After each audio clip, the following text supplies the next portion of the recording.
Kiprah Arya Penangsang. Oleh Damar Syasangka. Bagian 5B Perselisihan Adiwijaya dengan Arya Penangsang. Melihat sang adipati turun, serentak seluruh rombongan pun ikut turun dari punggung kuda masing-masing. Daerah mana tempat mereka berhenti memang sangat memungkinkan untuk dijadikan tempat istirahat sejenak. Di samping tempatnya yang landai, rimbunnya pepohonan raksasa yang tumbuh di sepanjang jalan, membuat tempat tersebut terasa sejuk menyegarkan. Bergegas Ki Ageng Pemanahan memerintahkan beberapa prajurit mendirikan tenda darurat sebagai tempat berteduh dan beristirahat bagi sang adipati. 6 orang prajurit bekerja cekatan, sebentar saja telah berdiri tenda sederhana namun megah. Permadani pun segera dihamparkan di dalam tenda. Adipati Adiwijaya berkenan duduk di atas permadani tersebut. Suasana yang segar. Para prajurit memanfaatkan kesempatan tersebut untuk beristirahat sejenak. Masing-masing memilih tempat yang rindang. Berpencar walau tetap tidak jauh dari tenda sang adipati. Ki Ageng Pamanahan dan Ki Juru Mertani menghadap. Keduanya duduk bersila di depan Adipati Adiwijaya. Nampak dari kejauhan, ketiga priai pajang ini tengah berbincang-bincang serius. Sejurus kemudian, terlihat Ki Ageng Pamanahan memanggil seorang prajurit. Ki Ageng Pamanahan memerintahkan sesuatu. Prajurit yang dipanggil bergegas menghampiri beberapa temannya yang lain, dia nampak memilih-milih, ada sekitar 10 orang yang dia pilih. Lantas mereka menghilang sejenak di balik gerombol pepohonan dan kembali lagi dengan pakaian yang sudah berganti. Mereka semua melepas pakaian keprajuritan, dan kini telah berganti dengan pakaian rakyat biasa. Di tempat lain, Adipati Adiwijaya diam-diam juga telah berganti pakaian. Begitu juga dengan Ki Ageng Pamanahan. Namun anehnya, pakaian kebesaran sang adipati, kini malah dikenakan oleh Ki Juru Mertani. Banyak prajurit yang bertanya-tanya. Namun dari bisik-bisik satu teman ke teman yang lain, mereka jadi tahu jika Adipati Adiwijaya diikuti oleh Ki Ageng Pamanahan dan 10 prajurit yang terpilih, hendak menuju ke Gunung Danaraja untuk menemui Ratu Kalinyamat yang tengah bertapa telanjang. Mereka semua sengaja menyamar sebagai rakyat biasa agar tidak menimbulkan kecurigaan dari mata-mata Jipang Panolan yang mungkin tengah memperhatikan rombongan mereka. Adipati Adiwijaya, Ki Ageng Pemanahan dan ke-10 prajurit yang kini telah berganti busana, terlihat berangkat meninggalkan rombongan. Ke-12 orang yang telah menyamar ini memacu kuda memisahkan diri dari rombongan dan memilih jalan yang menuju ke Jepara. Agak lama berselang, Ki Juru Mertani segera memerintahkan seluruh rombongan siap-siap berangkat. Ki Juru Mertani dibantu 2 orang prajurit, segera menaiki punggung gajah milik sang adipati. Rombongan Pajang yang kini dipimpin oleh Ki Juru Mertani, berangkat dan memilih jalan ke arah Pajang. Adipati Adiwijaya, Ki Ageng Pamanahan berikut 10 orang prajurit yang kini telah menyamar sebagai rakyat biasa terlihat memacu kuda dengan kecepatan sedang. Mereka tengah menyamar sebagai para pedagang keliling. Akhirnya, sampailah juga ke-12 orang ini ke kota Jepara. Adipati Adiwijaya segera mencari letak Gunung Danaraja.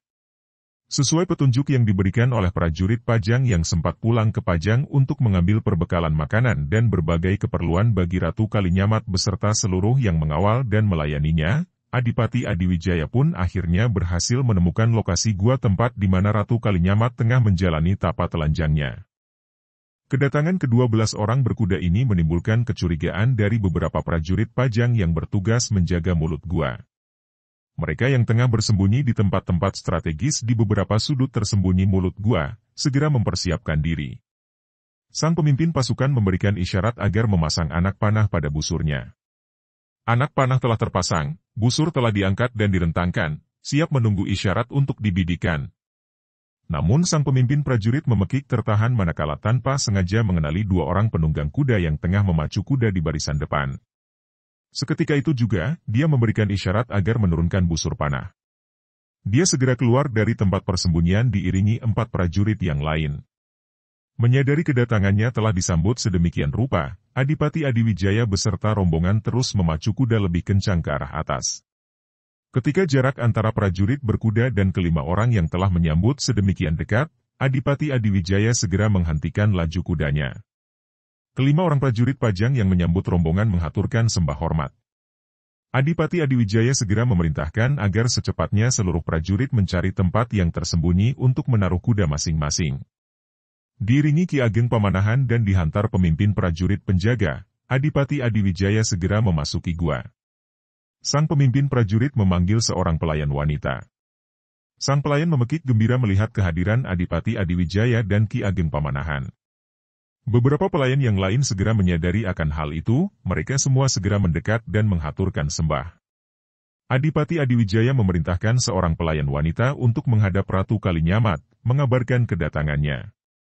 Seorang pelayan wanita tergopoh-gopoh memasuki salah satu relung gua. Sejenak kemudian keluar dan menghadap kembali kepada Adipati Adiwijaya. Sembari menyembah dia berkata, "Kasinggihan Hawu, Kanjeng." Kanjeng Ratu Ayu Kalinyamat meminta Kanjeng masuk ke dalam. Hanya Kanjeng seorang, tidak boleh ditemani oleh siapapun. Adipati Adiwijaya mengangguk. Kemudian berjalan ke arah relung gua seorang diri. Di dalam, beberapa pelita terpasang di dinding-dinding gua. Ruang itu cukup luas juga. Di sana, merapat ke dinding gua, terlihat agak samar, sesosok wanita cantik dengan tubuh sempurna dan rambut panjang terurai, tengah duduk bersila.